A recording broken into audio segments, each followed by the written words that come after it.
allons accueillir notre dernière intervenante. Elle maîtrise l'art de déployer Notion pour répondre à des besoins concrets des entreprises. Et elle est aussi fan de crème brûlée, au point d'avoir développé une base de données de recommandations pour pouvoir y loger ses meilleures adresses. Lou Attal est consultante certifiée Notion, ambassadrice officielle et créatrice de contenu avec plus de 30 000 abonnés. Elle a aidé des compagnies comme Agrégio, le groupe Rémy Cointreau, le groupe Etam à transformer leur manière de travailler avec Notion. Elle va nous proposer aujourd'hui un exemple autour de la relation client pour comprendre comment les nouvelles fonctionnalités de Notion 3.0 peuvent vous aider à transformer des flux de travail au sein d'un puissant système automatisé qui se maintient à jour en autonomie. Je vous propose de vous inspirer de cette présentation. Merci d'accueillir Lou Attal.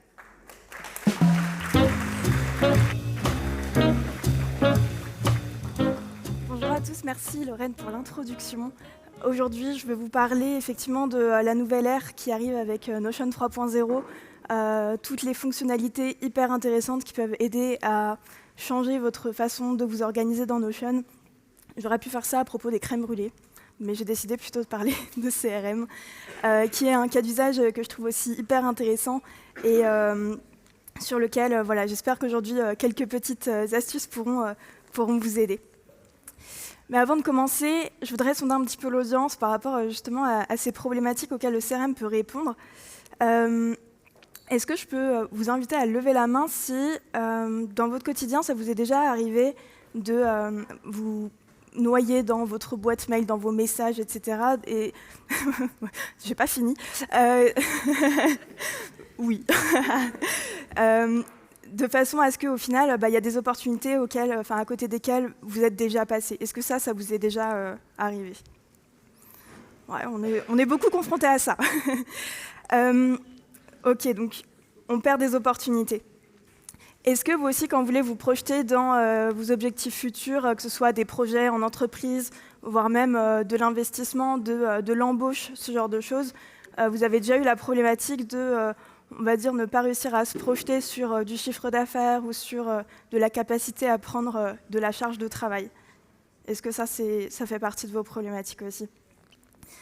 Est-ce que ça vous est déjà arrivé d'être dans un appel commercial, un appel découverte, avec un prospect et de ne pas avoir réussi à, on va dire, créer la connexion nécessaire pour transformer pour la personne peut-être à « oui, c'est avec eux que je veux travailler ». Alors moi aussi, j'ai vécu toutes ces situations en tant que chef d'entreprise, en tant que consultante. Et c'est vrai qu'en réalité, on aurait voulu suivre et entretenir bien ces opportunités professionnelles pour réussir à les concrétiser, piloter ses entrants pour aussi savoir quelle est la visibilité sur tout ça, et puis retenir aussi le détail qui fera la différence et qui va créer la connexion avec l'autre. Et justement, la solution qui peut nous aider à organiser tout ça, on va dire, c'est le CRM. CRM, ça veut dire Customer Relationship Management pour l'acronyme. En français, c'est vrai que, comme Lorraine vous l'expliquait, on peut traduire ça en gestion des relations clients. On s'en sert aussi beaucoup pour faire des listes de contacts, etc. C'est un outil qui est très efficace et qui nous permet justement de suivre, piloter et se souvenir, et en bref, atteindre un peu les objectifs dont je vous parlais juste avant. Et vous vous demandez peut-être pourquoi je parle spécifiquement du CRM. Aujourd'hui, on aurait pu parler de plein d'autres choses avec Notion 3.0. Je vais me présenter. Moi, c'est Lou, je suis fan de Notion depuis bientôt 6 ans. Ça fait un petit moment que je l'utilise. Je gère une chaîne YouTube à propos de Notion. J'ai rencontré des personnes qui me suivent dessus, d'ailleurs, aujourd'hui. C'était très sympa. J'ai une newsletter à propos de Notion. Je crée des modèles Notion. Bref, au final, je suis devenue, après quelques années, ambassadrice Notion. Et au final, j'ai décidé d'en faire mon métier. Ça fait 3 ans que j'ai rejoint leur consultant partenaire. Et aujourd'hui, j'accompagne en fait des entreprises qui ont besoin d'aide pour déployer Notion au sein de leur organisation au quotidien. Que ce soit des grandes entreprises, des groupes, des PME, des agences, des indépendants, des créateurs de contenu. Plein de profils très différents qui vont avoir des enjeux différents, qui vont avoir un contexte différent. Et justement, au fil de tous ces échanges, ces projets, ces rencontres, et aussi des évolutions de Notion, parce qu'en 6 ans, je ne sais pas depuis combien de temps vous utilisez Notion, mais voilà, en 6 ans, l'outil a radicalement changé. Eh bien, j'ai créé un modèle Notion. Un modèle Notion, je pense que je vais faire un petit rappel. Oui, c'est bon. C'est une structure que vous pouvez copier sur votre propre espace parmi des pages existantes. Et donc j'ai créé un modèle de CRM assez vite et ça fait partie de mes modèles les plus téléchargés aujourd'hui. Donc c'est vraiment quelque chose qui est très très utilisé. Et ce modèle, au fil des années, au fil des nouveautés et avec Notion 3.0 en l'occurrence, je l'ai affiné pour en créer ce que je pense être aujourd'hui sa meilleure version possible. C'est pour ça qu'aujourd'hui, je veux vous partager quelques conseils, quelque chose que j'ai mis en place dans ce CRM. Vous allez voir que dans vos propres situations, dans vos propres systèmes que vous avez, il y a des choses qu'on peut répliquer et que je pense pourront vous être bien utiles avec cette grande mise à jour qu'on a eue.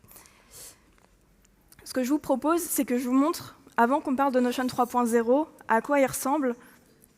Et comme ça, on va pouvoir ensuite voir dans chaque petit pôle comment Notion 3.0 va pouvoir intervenir. Ce modèle, il a quelques bases de données. Avec un tableau de bord, on va explorer un petit peu tout ça. Et dans le cadre de cette présentation, je vais prendre l'exemple d'une agence qui fait de la prestation de services dans le domaine de la vidéo. Voilà, comme ça, on a notre petit fil rouge. Donc la première base, notre premier pilier de l'information, on va dire, c'est une base de données d'entreprise. Le CRM, c'est beaucoup utilisé pour faire des listes de contacts. Là, c'est un petit peu l'idée. Dans cette base d'entreprise, on va avoir un peu les infos clés sur chacune d'entre elles. Et ce qui est intéressant, c'est qu'avec certaines formules, on va pouvoir avoir des informations comme est-ce que l'entreprise, c'est un prospect, est-ce que c'est un client actif, un ancien client. Tout ça, ce sont des infos qui vont pouvoir remonter grâce à ça. Combien il y a de contacts dans l'entreprise et de quand date la dernière interaction. Plein de petites données qui vont remonter grâce à des connexions qu'on va faire avec d'autres bases, comme par exemple les contacts. C'est là qu'on va rentrer plus dans le détail et aussi dans l'humain, puisque là, on va pouvoir mettre des choses très classiques. On va mettre le nom de la personne, son poste, ses coordonnées. Voilà, une liste de contacts, quoi. Mais surtout, ce que je trouve hyper intéressant à faire, c'est que dans le contenu de notre page Notion, on peut ajouter des commentaires, des préférences, et même, pourquoi pas, des actualités. Si je vois que je suis sur LinkedIn, je suis sur mon fil d'actualité, je vois que telle personne a eu une promotion, a un nouveau poste, peut-être qu'elle a déménagé dans une nouvelle ville, eh bien, ça, c'est le genre de choses que je vais pouvoir me noter dans mon CRM, les petits détails utiles pour la relation, et ça va pouvoir me permettre, pourquoi pas, de reprendre contact avec cette personne, ou bien, si je passe dans la ville où elle est située, pourquoi pas déjeuner avec elle, lui proposer de se voir, quoi. Donc tout ça, ce sont des petits détails qui peuvent être super utiles et pour le coup, facilement activables grâce à cette source de connaissances dans Notion. Après, on va avoir des opportunités qui sont connectées aux entreprises. Les opportunités, ça va être tous les projets potentiels qu'on peut avoir. Et là, il y a deux choses que je trouve importantes. C'est l'état qui va me permettre, dans un premier temps, de savoir où est-ce qu'on en est. Est-ce qu'il faut envoyer un devis? Mais dans ce cas-là, il faut que je prenne une action. Est-ce que le devis a été envoyé et potentiellement, dans 1 ou 2 semaines, c'est pareil, il va falloir que je reprenne contact pour avoir la suite, finalement, de cette opportunité. Peut-être que le projet est lancé, peut-être qu'il a été annulé. Tout ça va me donner la visibilité dont j'ai besoin. Et après, autre partie très intéressante et importante pour notre tableau de bord, ça va être évidemment les données financières pour pouvoir voir des données et ensuite les agréger. Et la quatrième base, la dernière, c'est une base d'interaction qui va aussi être liée aux entreprises, mais également aux personnes. Et cette base, c'est plus un historique des interactions qu'on a pu avoir pour savoir depuis combien de temps est-ce qu'on n'a pas pris contact avec la personne.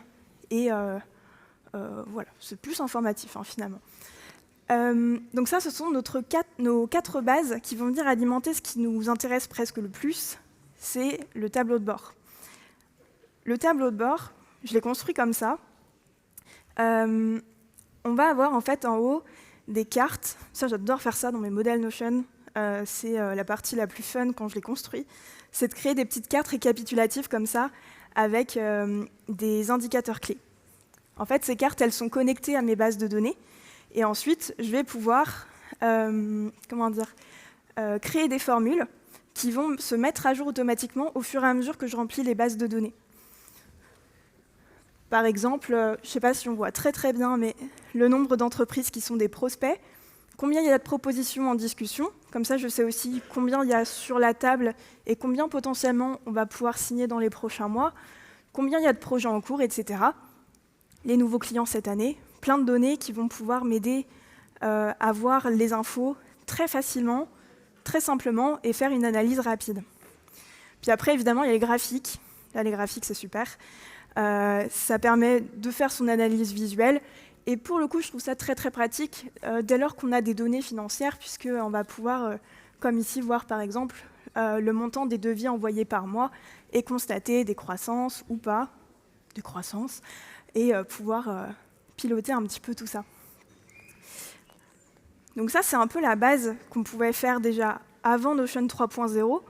Pour le coup, il n'y a rien de forcément novateur, mais justement, avec cette nouvelle ère qui est très orientée IA et agent, avec les fonctionnalités, notamment que vous avez vu un petit peu ce matin, pendant la keynote, pendant la présentation de Julien, ces fonctionnalités-là, à partir de ces bases de données, vont me permettre d'aller plus loin, d'accélérer et surtout de travailler avec moi, presque en collaboration finalement. La première chose, et je crois que c'est la fonctionnalité que je préfère, c'est les notes de réunion IA. Je ne sais pas si beaucoup d'entre vous les ont testées. Ouais, je vois des têtes qui sont hochées avec le sourire. Franchement, ça, j'adore. Si vous ne les avez pas testées, en gros, à chaque appel, je vais pouvoir lancer une note de réunion IA qui va transcrire l'échange. Soit je suis en visio, elle va pouvoir m'écouter moi et écouter la personne avec qui je suis en visio. On peut aussi les utiliser pour des réunions en présentiel. On peut même les utiliser pendant une conférence pour se faire une réunion. Est-ce que certains d'entre vous le font? Ouais. C'est super, très bon cas d'usage. Donc tout ça va me permettre vraiment de retranscrire des échanges et ensuite de me créer tout un résumé structuré. Là, c'est notre agence de vidéo qui a fait un appel avec un prospect. Eh bien, à la fin de l'échange, on arrête la transcription et ça me génère tout ce résumé avec le contexte, les services, les besoins. Et comme ça, pendant ma réunion, j'ai plus besoin de me concentrer sur faut que je prenne des notes manuelles, il faut que je rate pas l'information importante parce que je vais en avoir besoin après pour faire une proposition. Bah là, c'est plus nécessaire. On peut enfin se concentrer sur l'échange, sur la connexion humaine, et plus sur voilà, je suis là dans mes notes et on n'arrive pas à créer la connexion à 1000%. Donc ça, voilà, c'est vraiment ma préférée. Ensuite, il y en a d'autres qui sont très très sympas. Mon agent IA va pouvoir prendre la suite une fois que mes notes de réunion sont créées, notamment pour créer des propositions commerciales. J'ai une première base on va dire une source d'informations qui sont les notes de réunion IA, et j'en ai une deuxième où là, notre agence vidéo a toutes ces offres qui sont sur une page Notion à part. Elle va avoir ses différentes offres, les modalités, les tarifs, les avantages, la cible, tout ce qu'on peut avoir comme information sur ce qu'elle peut proposer. Et ensuite, je vais utiliser un bloc qui est un peu trop méconnu dans Notion, selon moi, c'est le bloc IA. Le bloc IA, c'est un bloc qu'on peut mettre dans sa page et qui va nous permettre de précharger un prompt qui va se retrouver à l'intérieur. Et dans celui-ci spécifiquement, je vais lui dire « base-toi sur les notes de réunion qui sont dans la page en question, base-toi sur ma page d'offres et tarifs ». Et vous pouvez voir que là, c'est une mention. C'est-à-dire que dans mon prompt, et c'est ça qui est merveilleux avec l'IA de Notion, c'est que je vais pouvoir faire un arrobase, mentionner d'autres pages, et de cette façon-là, elle va récupérer les infos qui sont dans la page en question pour travailler avec. Donc là, je lui dis, hop, ça c'est ta source d'informations, de connaissances. Et ensuite, je lui demande de générer ma proposition commerciale. Et je lui dis spécifiquement que je veux 3 grandes parties. Je veux un récapitulatif, les services qu'on peut proposer, et aussi la partie plus tarification, timeline, pour pouvoir cadrer un petit peu le projet. Et quand je le lance, donc ça c'est dans une page Notion, il y a la note de réunion IA qui est au-dessus, j'ai le petit bouton pour générer qui est tout en haut, et en quelques secondes, elle me génère la proposition. Et là on peut retrouver mes grandes parties, le récap, les services. Donc là on a des tournages, du montage, etc. Et en dessous on a les tarifs. Et ça, je ne suis pas obligée de le prendre tel quel. C'est juste une façon de faciliter mon travail et de me faire gagner du temps. Parce que si je n'avais pas eu tous ces outils pour m'aider et m'appuyer, ça veut dire qu'après la réunion, il faut que je résume, il faut que je synthétise moi-même, il faut que je me souvienne peut-être de petits détails qu'auraient pu passer à côté de mes notes. Et après, il faut que j'écrive tout ça. Là, l'IA va pas seulement appliquer un modèle de façon simple, elle va vraiment appliquer une réflexion avec les différentes sources d'informations qu'elle va avoir, entre le modèle que je lui demande, les offres et tarifs, et les notes de réunion IA. Et la partie tableau de bord, que je vous ai montré au début, l'IA va aussi pouvoir m'aider à la créer, enfin à le créer en l'occurrence. Il suffit de lui demander. Je fais un petit exemple pour les formules. Vous voyez ces formules qui sont ici. Les formules, souvent, quand on en parle avec des utilisateurs, ils me disent « Non, c'est ma bête noire, je déteste ». Et on n'a plus besoin de détester les formules. C'est vrai que c'est une partie qui est compliquée, il faut apprendre à développer avec le langage des formules Notion. Maintenant, ce qui est vraiment incroyable, c'est qu'on peut juste lui demander, lui faire une requête en langage naturel de ce qu'on a besoin d'avoir comme KPI, comme indicateur. Je lui demande de calculer le nombre de projets actifs dans ma base de projets. Et en plus, je suis un peu relou, je lui demande de mettre le titre en gras, de mettre un titre derrière, de mettre le montant hors taxe entre parenthèses. Donc vraiment, je lui donne tout plein de trucs très spécifiques. Et il me crée ma formule, pareil en quelques secondes. Même moi qui sais coder avec ce langage de formule Notion, j'aurais mis quoi, 10-15 minutes à écrire tout ça. Lui, non, en quelques secondes. Voilà, j'ai encore du travail, mais cette partie-là, en tout cas, est beaucoup plus rapide. Donc ça, qu'on soit débutant ou pas, c'est une fonctionnalité qui est hyper intéressante aussi. Pour les graphiques qui sont sur le tableau de bord, c'est pareil. En fait, on va pouvoir lui demander sur l'assistant qui est en bas à droite de vos pages, crée-moi un graphique avec ma base de projets pour indiquer le nombre de projets qui ont été lancés par mois. Et lui va clairement me générer une vue en graphique tout en bas de ma page pour me donner les indicateurs dont j'ai besoin. Donc en fait, toute la partie tableau de bord, avant Notion 2.0, était pas forcément facile à faire. Il fallait certaines connaissances techniques pour les mettre en place. Là, il y a beaucoup de choses que l'IA va pouvoir créer pour vous. Et c'est pas tout dans tout ce process. L'agent IA va pouvoir me tenir au courant de ce qui se passe dans mes bases de données. Je vais pouvoir lui demander « Fais-moi un point sur les devis à envoyer, ainsi que ceux que je devrais relancer. » Et elle va lancer sa petite recherche, elle va regarder dans mes bases de données, et mon agence vidéo, elle va avoir son résumé avec la liste des différents devis, avec même le lien vers les différentes pages.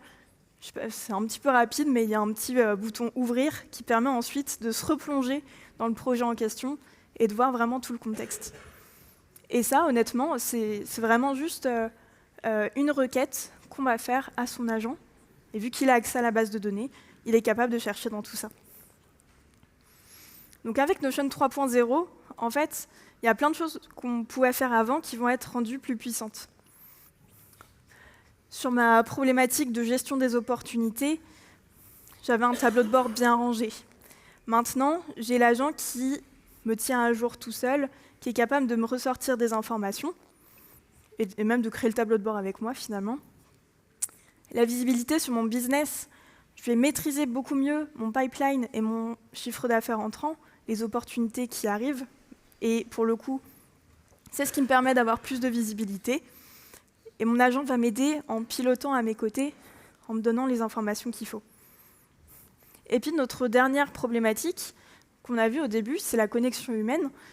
C'est qu'avant, on pouvait avoir ces fameuses fiches contacts, noter des préférences, noter des actualités. C'était déjà super utile.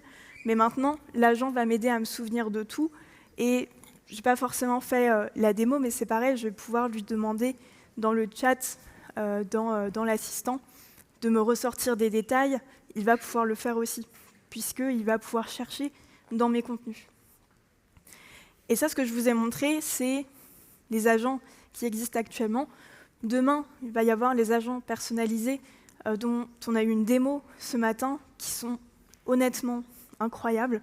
Moi, j'ai mon CRM magicien qui m'aide à gérer mes opportunités, et non plus seulement à faire des choses sur requête, mais aussi à faire ça tout seul. Et demain, on en aura beaucoup sur notre espace Notion qui vont nous aider à travailler au quotidien en termes d'organisation, pour en avoir une multitude qui vont travailler avec nous. Voilà pour ce CRM. Merci beaucoup. Ravi de pouvoir parler avec vous de votre utilisation de Notion, en tout cas pendant le networking. Et merci beaucoup.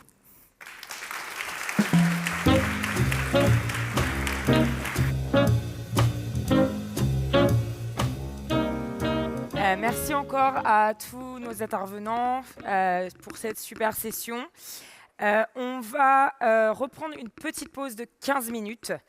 Profitez-en pour retourner au Notion Bar, vous étirer, prendre un café. J'ai entendu qu'il y avait des desserts sympas qui étaient sur la table.